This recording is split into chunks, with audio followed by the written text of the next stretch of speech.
அலங்காநல்லூர் ஜல்லிக்கட்டு நடக்குதுன்னா ஒரு கலெக்டர் எந்திரிச்சு முதலமைச்சருடைய மகன் வந்திருக்கின்றான், மகனுடைய மகன் வந்திருக்கின்றான், அந்த மகனுடைய தோழர்கள் வந்திருக்கின்றார்கள், அவர்களுக்கு முதல் இருக்கையில கொடுக்கணும். இது என்னமா கலெக்டர்மா வண்டி எந்த சைட்ல போமா அந்த சீட்டை கொடுமா அப்படிங்கிற அளவுக்கு ஆயிப்போச்சு. ஒருவேளை கோயிலுக்கு சாமி கும்பிடலான்னு போய் கூட்டமா நின்னீங்கன்னா அண்ணன் சேகர் பாபு போல அமைச்சர் அங்க வருவாங்க. அண்ணே கொஞ்சம் கூட்டமா இருக்கு, 5 மணி நேரமா நிக்கிறதாச்சும் பண்ணுங்கன்னு என்ன சொல்லுவாங்கன்னா, அவன் திருப்பதியிலேயே ஒரு நாள் நிக்கிறான், உனக்கு என்ன வந்துச்சு. இது முதல்வன் படத்துல பாத்தீங்கன்னா, முதல்வன் படத்துல ஒருத்தர் போலீஸ் ஸ்டேஷனுக்கு போவார். அண்ணே டிவி 50 தொலைச்சிட்டேன், கொஞ்சம் பிடிச்சி கொடுங்க. அவன் ஹோண்டா சிட்டியே தொலைச்சிட்டு திரியிறான், டிவி 50 தான். என்னைக்கு அதிகாரத்தில் இருக்கிறவங்க இது மாதிரி பேச ஆரம்பிக்கிறாங்கன்னா அவர்களுடைய அழிவு உறுதியாகி விட்டது என்பது அர்த்தம். ஒருவேளை கோயிலுக்கு சாமி கும்பிடலான்னு போய் கூட்டமா நின்னீங்கன்னா அண்ணன் சேகர் பாபு போல அமைச்சர் அங்க வருவாங்க. அண்ணே கொஞ்சம் கூட்டமா இருக்கு, 5 மணி நேரமா நிக்கிறதாச்சும் பண்ணுங்கன்னு என்ன சொல்லுவாங்கன்னா, அவன் திருப்பதியிலேயே ஒரு நாள் நிக்கிறான், உனக்கு என்ன வந்துச்சு. இது முதல்வன் படத்துல பாத்தீங்கன்னா, முதல்வன் படத்துல ஒருத்தர் போலீஸ் ஸ்டேஷனுக்கு போவார். அண்ணே டிவி 50 தொலைச்சிட்டேன், கொஞ்சம் பிடிச்சி கொடுங்க. அவன் ஹோண்டா சிட்டியே தொலைச்சிட்டு திரியிறான், டிவி 50 தான். என்னைக்கு அதிகாரத்தில் இருக்கிறவங்க இது மாதிரி பேச ஆரம்பிக்கிறாங்கன்னா அவர்களுடைய அழிவு உறுதியாகி விட்டது என்பது அர்த்தம். இன்னைக்கு அதிகாரத்தில் இருக்கிறவங்க இந்த மாதிரி பேசுறாங்கன்னா அழிவு ஆரம்பமாகி உறுதியாகி விட்டது. இன்னைக்கு தமிழகத்தில் இது போன்ற ஏளன பேச்சுக்கள். அலங்காநல்லூர் ஜல்லிக்கட்டு நடக்குதுன்னா ஒரு கலெக்டர் எந்திரிச்சு முதலமைச்சருடைய மகன் வந்திருக்கின்றான், மகனுடைய மகன் வந்திருக்கின்றான், அந்த மகனுடைய தோழர்கள் வந்திருக்கின்றார்கள், அவர்களுக்கு முதல் இருக்கையில கொடுக்கணும். இது என்னமா கலெக்டர்மா வண்டி எந்த சைட்ல போமா அந்த சீட்டை கொடுமா அப்படிங்கிற அளவுக்கு ஆயிப்போச்சு. அலங்காநல்லூர் ஜல்லிக்கட்டு எங்க வேணாலும் நீங்க பாருங்க, எங்க வேணாலும் பாருங்க. குடியும் கும்மாளமும் தமிழகத்தில் இன்னைக்கு நாள்தோறும் அதிகரித்துக் கொண்டிருக்கிறது. இன்னைக்கு எந்த அளவுக்கு ஆயிப்போச்சு, நாங்க டாஸ்மார்க் பாருக்கு போனீங்கன்னா 24 மணி நேரமும் திறந்து வைத்திருக்கின்றார்.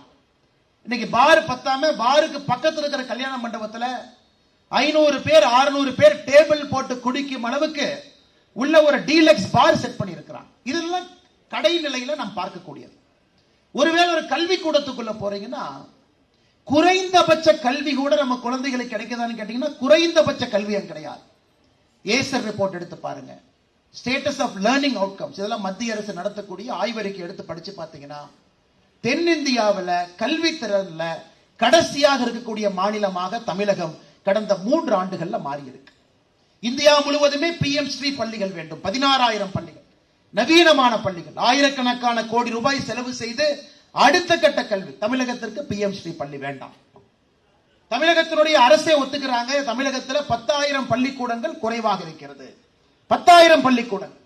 அந்த பள்ளிக்கூடத்துக்கு சரி பண்ற கூட தனியார் பள்ளிகளுடைய கூட்டமைப்பு தத்தெடுக்கக்கூடிய நிலைமைக்கு தள்ளப்பட்டிருக்கின்றோம். இது பள்ளிக்கூடத்துக்குள்ள போனீங்கன்னா குழந்தைகள் ஆல் இந்தியா சர்வீஸ் எக்ஸாம் எல்லாம் கிராக் பண்றாங்களான்னு பாத்தீங்கன்னா ஒரு வருடத்திற்கு 160 IAS IPS IFS உருவாக்கிய தமிழகம் தட்டு தடுமாறி 40 ரேங்க் வாங்கிட்டு இருக்கோம். 40 ரேங்க் வாங்கிட்டு இருக்கிறோம்.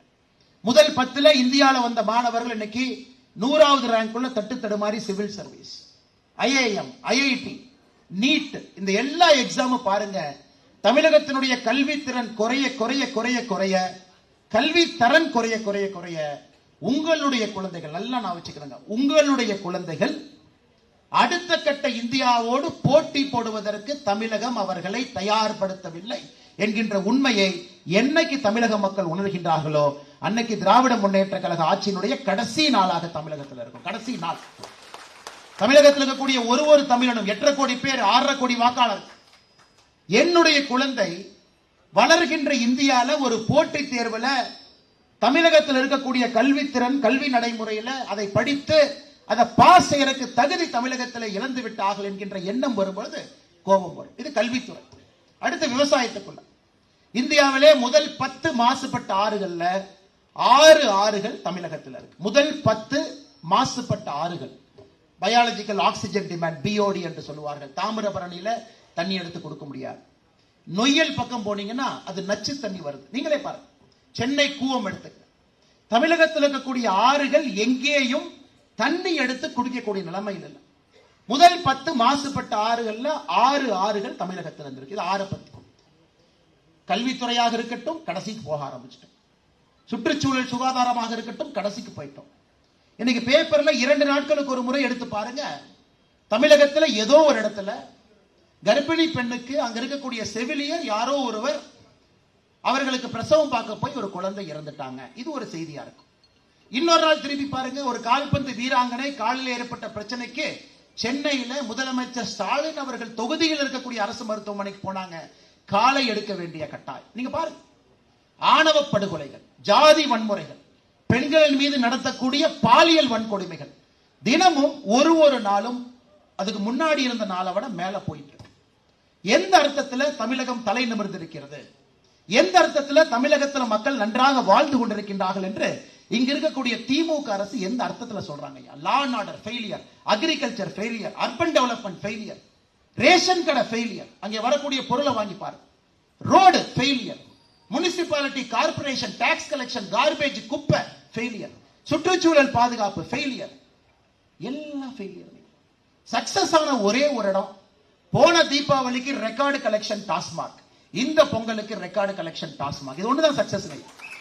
ஒரு பொங்கலுக்கும் ஒரு தீபாவளிக்கும் இதுவரை தமிழகத்தில் இந்த அளவுக்கு சரக்கு விற்கப்படவில்லை, இன்னைக்கு வித்திருக்கிறாங்க, அது சக்சஸ். உதயநிதி ஸ்டாலின் எடுக்கக்கூடிய படங்கள் அது அதிகம். இது ரெண்டும் தான். அதனால சிஐடி, இந்த வேங்கை வயல்ல யார் இந்த அநியாயத்தை செய்தார்களோ சிஐடி அவங்களுக்கு நாங்க இன்னைக்கு ஒரு பாராட்டு விழா நடத்த இருக்கின்றோம். எதற்கென்றால் இன்னும் கண்டுபிடிக்க முடியாததற்கு அப்படின்னு ஒரு போஸ்ட் அடிச்சு ஒட்டி இருக்கிறாங்க. இதெல்லாம் ஒரு பக்கம் நடந்து கொண்டிருக்கிறது.